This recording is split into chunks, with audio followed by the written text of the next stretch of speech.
Tiger fans? Welcome to another episode of Tiger Talk with the 1400 Club. I am the Corey C. Make sure you subscribe to the podcast and turn on those notifications so you don't miss an upcoming episode. You can find us on the Apple Podcast app, Google Podcast app, Spotify, YouTube, you name it. Wherever you find podcasts, we're there. So follow the show and tell every Tiger that you know. Remember, when you support Tiger Talk with the 1400 Club, it all helps the cause, which is the I love Jackson State University. Football is back, and BetOnline is your number one information source for all your sports wagering info with all the up-to-the-minute stats, news, scores, and matchup breakdowns. Get the latest game odds, spreads, and totals from the NFL and college football at your fingertips with BetOnline's real-time updates on stats, news, and odds from Week 1 all the way to the college football playoff and the Super Bowl. BetOnline gives you access to the best football promotions and contests available anywhere online. So head on over to the website today or use your mobile device to get in on the action. Remember to use our promo code BLEAV, that's BLEAV, to receive your 50% welcome bonus on your first deposit. BetOnline, where the game starts. And it is Gulf Coast Challenge Week. Back to Mobile we go to take on the Alabama A&M Bulldogs. And I have an award-winning sports journalist here with me, who's also the sports director at Fox 54 News in Huntsville. Friend of the show, you know the name, you know the voice, you know the face. Mo Carter, welcome back to Tiger Talk with the 1400 Club. Hey, Corey, it's great to see you, man. Hope all is well in your neck of the woods. Absolutely, absolutely. Usually when we convene, it's Alabama A&M Jackson State week. we always like to catch up and kind of talk about the game, the upcoming game. So we're expecting a good one this season. Obviously, Alabama A&M 3-2 on the season, but only 2 games against SWAC opponents, a loss against your Southern Jaguars, followed by a win over UAPB. But the other games were against an SEC opponent and 2 D2 programs, so a little bit of an awkward schedule there. But what would you say your quick assessment is of the team so far? So with this team, honestly, I feel like you have to take it week by week. Honestly, they had their backs against the wall against a Power 5 program. Yes, I know Vanderbilt is not the strongest SEC team in the world, but they're still a Power 5 program. Absolutely. And they have more scholarships than anyone within the Southwestern Athletic Conference, including Alabama A&M. But A&M, played well. It was a one-possession game well into the third quarter. Wow. Before, attrition started to go into it. And then, the next week they came out, they did well against Lane, then got into conference play against Southern, and which was really a must-win game, I think, for both my alma mater and also for the Bulldogs, and Southern was able, to pull it out. But then from there, short turnaround, Arkansas Pine Bluff, they had to do some soul searching, in my opinion, especially on a short week and on a nationally televised stage, with it being airing live on ESPNU. And then, of course, they protected the home field against longtime foe Tuskegee in a contest that I did not think was going to result in the way that it did. No disrespect to Tuskegee or anything, but I definitely did not think A&M was going to beat them as bad as they did. Now the entire non-conference schedule is over, and everything is just straightforward with Alabama A&M moving forward, including this big one for both the Bulldogs and the Tigers in the SWAC, especially when it comes to these East Division standings. So what surprised you so much about the game against Tuskegee? Was it have more to do with Alabama A&M or Tuskegee? I would say more so with Alabama A&M in the way they came out and dominated. I mean, Tuskegee, second play of the game, quarterback throws like a 60-something yard passing play down to the red zone, and then after that, the only thing they could get was a field goal. And then from there, Alabama A&M responds offensively, and then the defense responded in ways that many have seen throughout the years. They've just seen them in waves, but they were literally coming after Tuskegee left and right. And not saying they played a perfect game, but they played one of those games where dominate your opponent early, you take away the will to win, and then you kind of just pack on some things. And considering the fact it was homecoming, but these guys acted like, okay, the festivities ain't for them.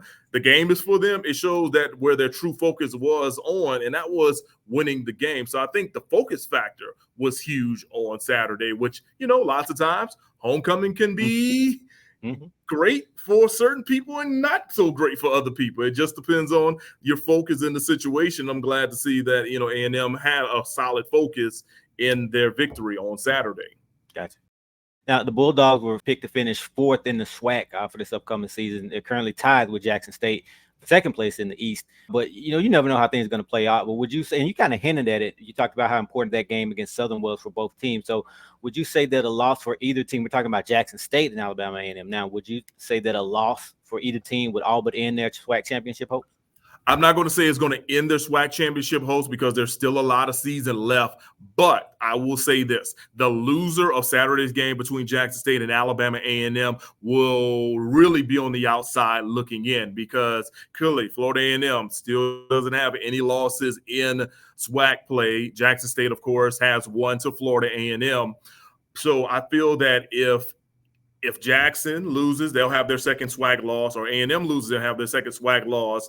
And if FAM beats Southern this upcoming week, which is going to be a great game down in Baton Rouge, they'll still be undefeated. So you're talking about almost 3 games behind or whatever in that sense, because for Jackson, you guys don't have the head-to-head. Alabama A&M still has to play Florida A&M later on. So, yeah, honestly, I think that the loser of Saturday's game will kind of be on the outside looking in, / they'll need some help from some other folks. And you and I have been been covering SWAC football for a long time. We've seen that sometimes the help can help you out later on in the season, and other times it does not go for that. But I really think that Saturday's game down in Mobile is a must-win for both the Bulldogs and the Tigers, quite frankly, especially in that East Division.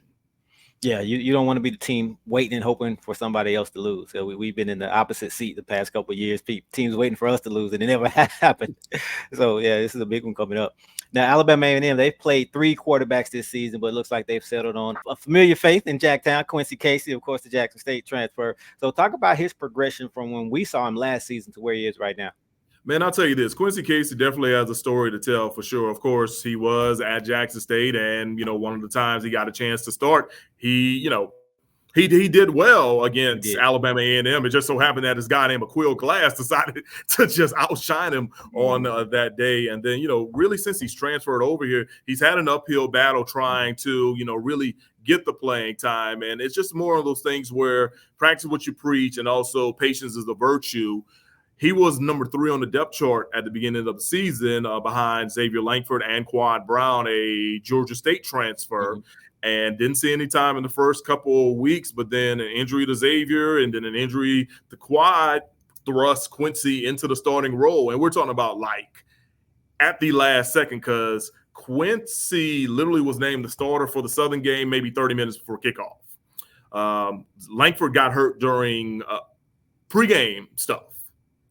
He tweaked something. Let's just say that. And I had no clue what was going on. I didn't get a chance to make the trip down there, but I texted somebody that was with the team. Was like, yeah, man, it's going to be Quincy. Langford's out. So I'm like, okay. And, you still saw the growing pains. But after that, I think his confidence started to build or whatever. He rallied the team to a victory on that Thursday night against Arkansas Pine Bluff. And then last week, he had one of his better first half performances. He didn't really see much time in that second half, and there was no reason for him to do so against Homecoming. But yeah, you could tell that he's a guy that sat down, he's waited, he's been patient, and he's really taking a liking to the football players on the offense, and they're building that chemistry. But clearly, when I asked him about Saturday's game, dude was just as honest as it is. He was like, look, we're ready. He was like, I know what answer you're looking for, but he was like, we win as a team, we lose as a team. So clearly the whole team is focused to play Jackson State, not just him, because he's a former Jackson State Tiger football player. Yeah, it looks like he's been listening to his coach, because I know Coach Maynard talked about he's looking for Casey to just be himself. Don't try to be the hero. Don't try to take it personal. It's just another game. Yeah, we know it's Jackson State, and he said it. If he gets outside of character, outside of himself, he'll be right there on the sideline next to him, next to Coach Maynard. So definitely, he said the right answer in the interview. So let's see if that holds true on the field. Now, as far as that quarterback situation, has he done enough to solidify himself? Has anything been released in terms of or disclosed in terms of the Langford injury? Are you able to share if he's back, or do we know that, or is it just Casey's job regardless? So Langford did play a series in the homecoming game. He's still not 100%. He really is not 100%, probably the 85-90 range if I had to go ahead and, give it to you. I mean, I'm no medical major, but, I could tell he's not the guy that started the season. Let's go ahead and just say that as far as from a health standpoint. So, yeah. So right now, Quincy is the guy, and I really think that, it's really Quincy's job to lose as he continues to grow in this system, has continued to be somewhat successful. I think he can, carry Alabama A&M, with that from the QB spot. Now, if he gets hurt, that's a whole nother thing that I don't really want to go into. I don't know if I'm actually in a position to really say all that because I'm not a coach. So I can't tell you exactly who they go to. Yeah, you'll have a depth chart, but that doesn't mean that they'll follow it as far as what we see in the press box compared to what you see on the actual playing field. But yeah, Quincy's been playing strong, and I think it's kind of his job to just kind of keep rolling with it. And of course, they've had positive results in the games he started at QB, and he's trying to just build upon that. And you're seeing the chemistry really, really work with QC at the helm. And one other good thing is that he's got weapons around him, and he kind of knows how to share it, which I think takes a lot off that load. Yeah. We're not surprised with Quincy. I mean, we saw it. Yeah, we had him as a freshman, sophomore, so early. Obviously, some growing pains, and we expected maturity and things. We expected that to happen at Jackson State, but obviously, we're seeing it now at Alabama A&M. But we saw those flashes as a freshman, so definitely not surprised. And you talked about those weapons around him. So talk about that rushing attack, guys taking pressure off him, especially guys like Ryan Morrow, the team's leading rusher, and then Donovan England, the Michigan State transfer. I mean, those two guys are literally like thunder and lightning for Alabama A&M. They bring different things to the table. I mean, Donovan's a little bit more, well, he's a larger back, but he's still shifty, and he'll run over you, he'll run away from you. Ryan Morrow has more of the shakes and shifts, and he just puts the foot in the ground and he can kind of go. So it's just good to know that they have a good running back room. And, of course, Coach Manor has preached the next man up mentality. Donovan was out the lane week or whatever because they wanted him to be ready for SWAC play. And all of a sudden, here comes Ryan Morrow, rushed for almost 200 yards to get the SWAC player of the week in his first true action as a Bulldog on the football field. So, yeah, those guys definitely know how to carry the load.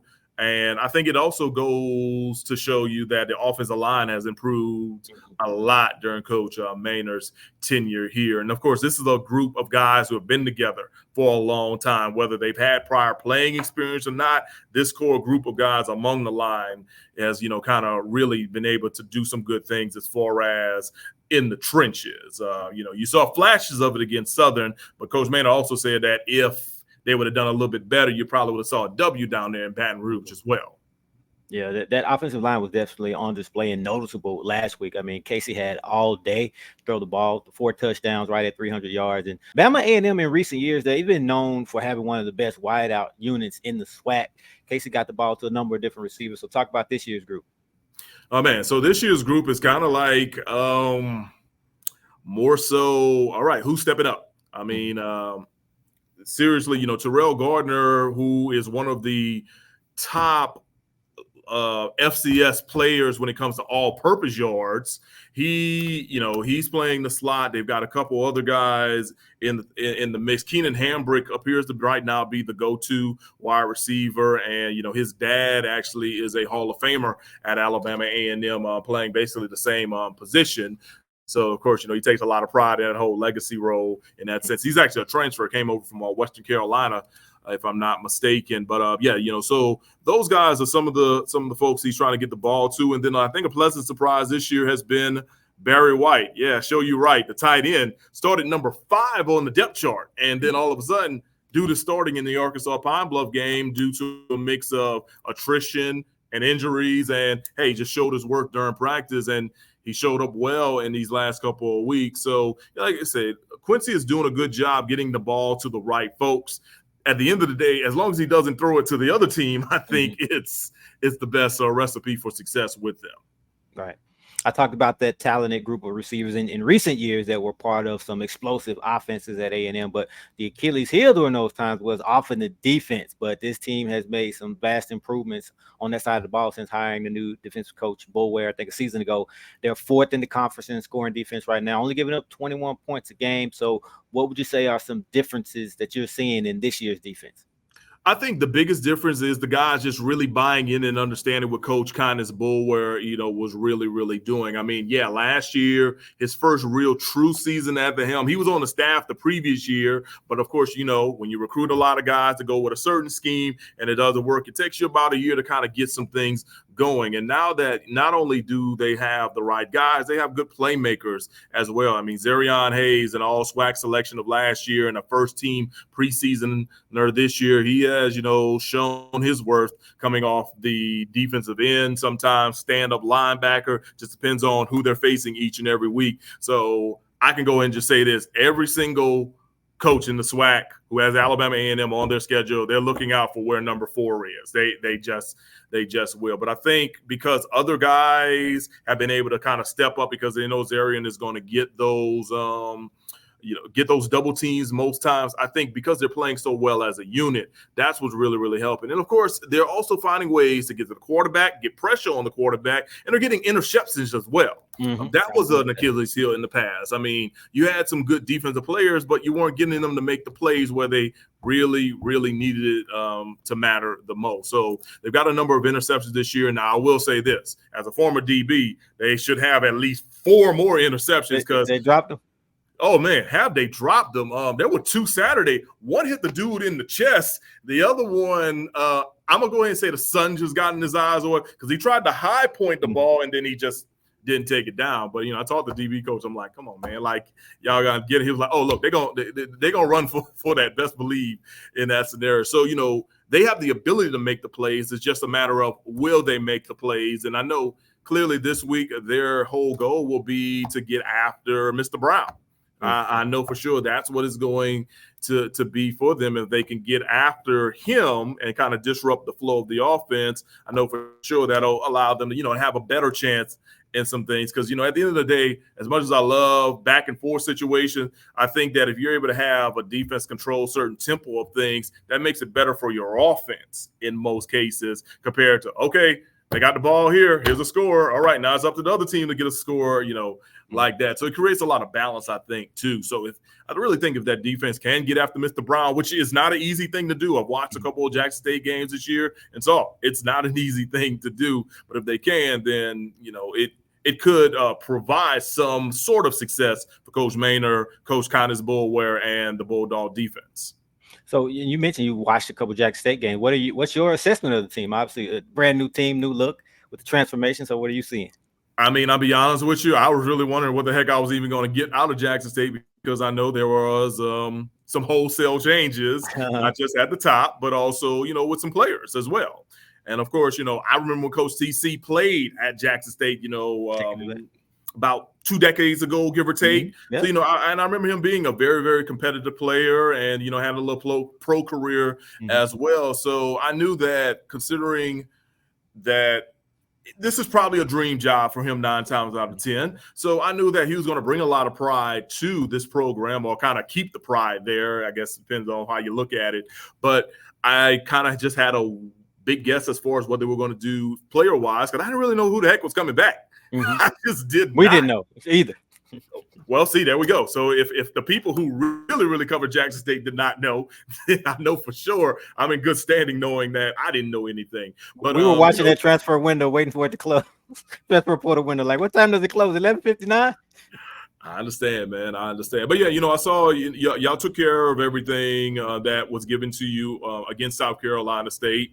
And then clearly the Florida A&M scenario, I really think like that kick return really just took the air out of Jackson State early on, and then early mistakes really just played into FAM's favor compared to playing into your favor. I think you guys just got down. I appreciate the fight that you guys had, like as far as trying to come back, but I just think y'all were just too far down. But also, I was impressed with the way y'all went down to Baton Rouge and was able to score a victory against Southern. I didn't get a chance to watch it entirely. I was actually on a broadcast for Miles versus Alabama State that day for a Black College Sports Network. But, we had it to the side, so I would look over like, oh, okay.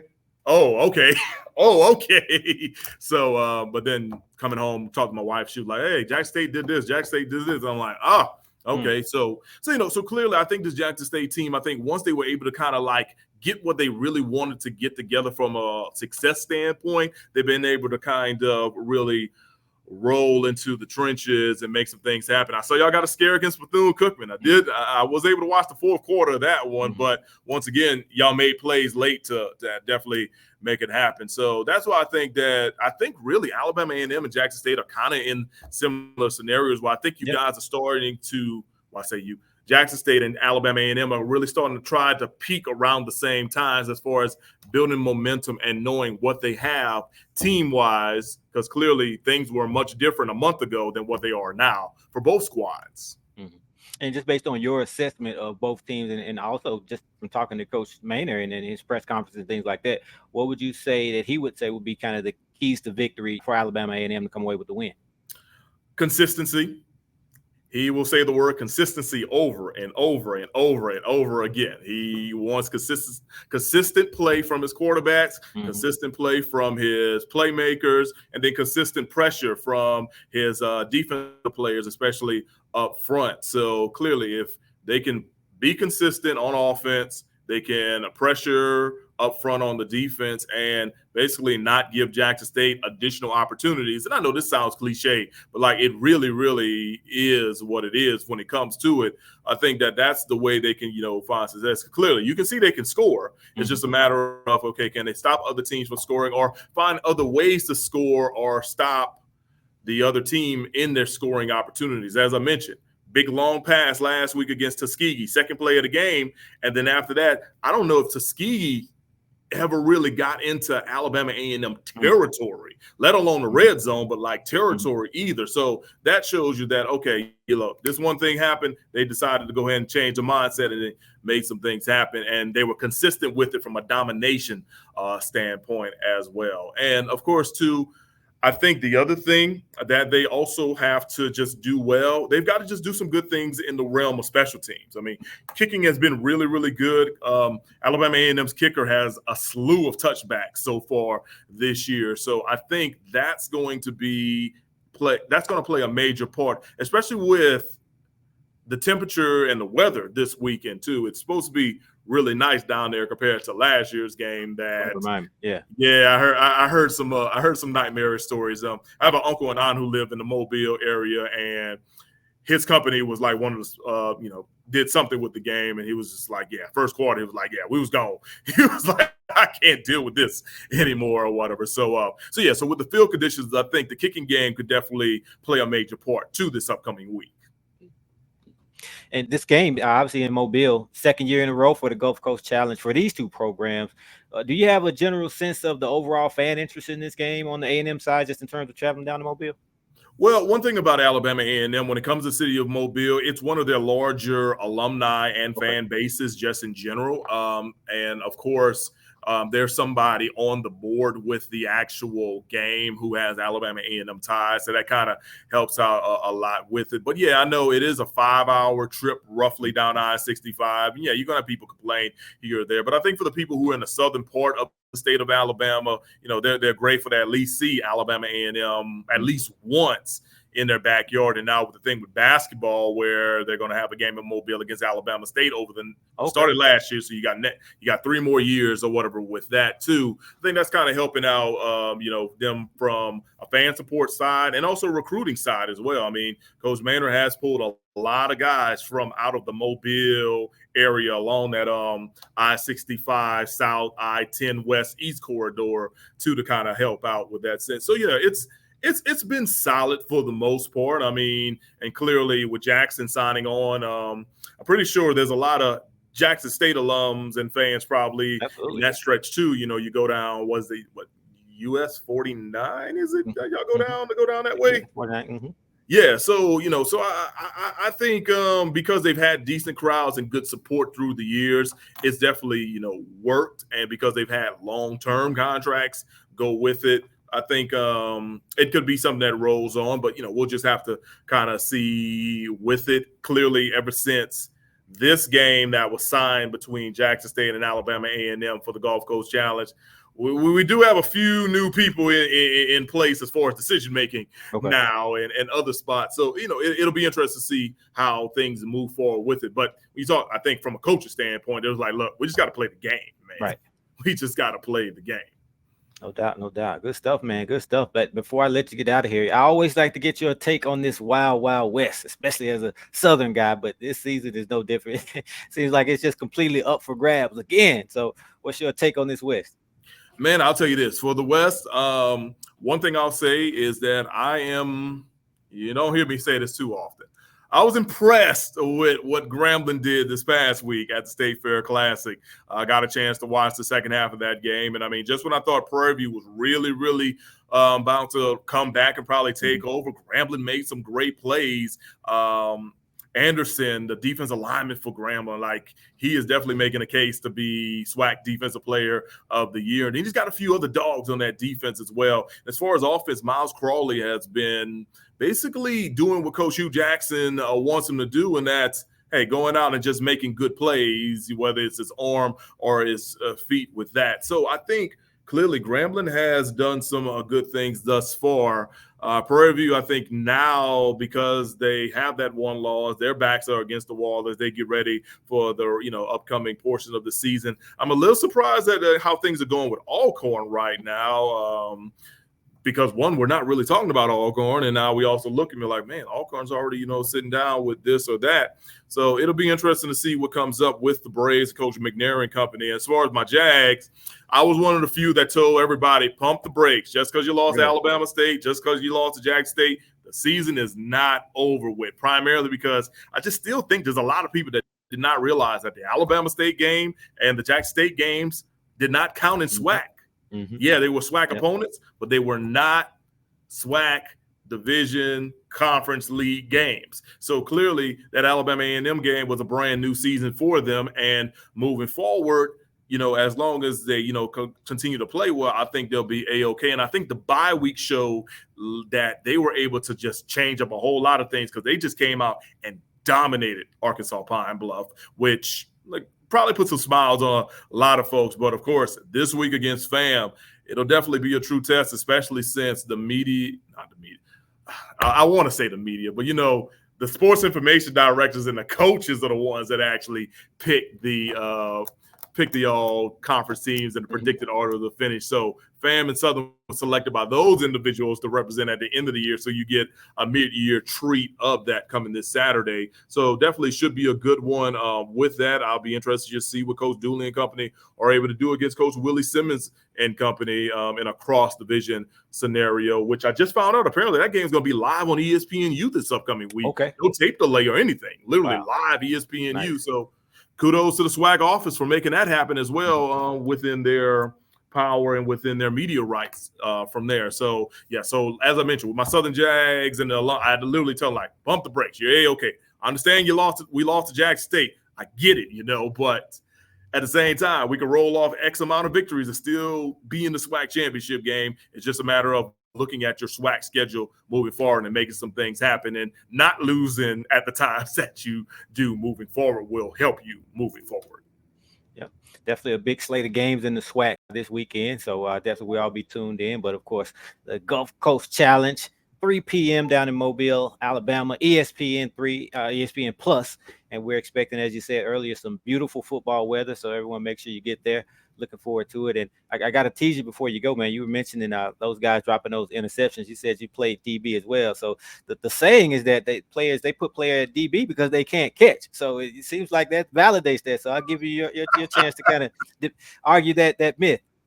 Man, look, I know a whole lot of teammates that I had who said they played wide receiver in high school and then, came over to the DB side or whatever. I think it's a mix and match, a glass half empty, glass half full. I mean, I played a little receiver in high school, but then, I moved over to the defensive side my junior year to play DB. And I'm like, yeah, I don't ever want to go back over to the offense in any way, shape, or form. The only offensive type situations I had was returning kicks, in high school. And clearly when I got to college, that definitely was not about to happen in that scenario. But yeah, man, clearly from the DB standpoint, some of us can catch. Others, we got to use the body. So it's some. Okay, some, not all. I got it. I just wanted to hear from – I never heard a DB – I never got a chance to hear a DB defend himself on that. So definitely, man. Good stuff. As always, we appreciate you. Busy man. So we'll let you get back to business. But again, thank you, and we're looking forward to the game this weekend.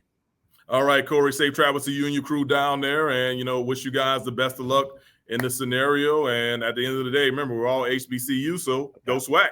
Go SWAC. Appreciate it. Good stuff.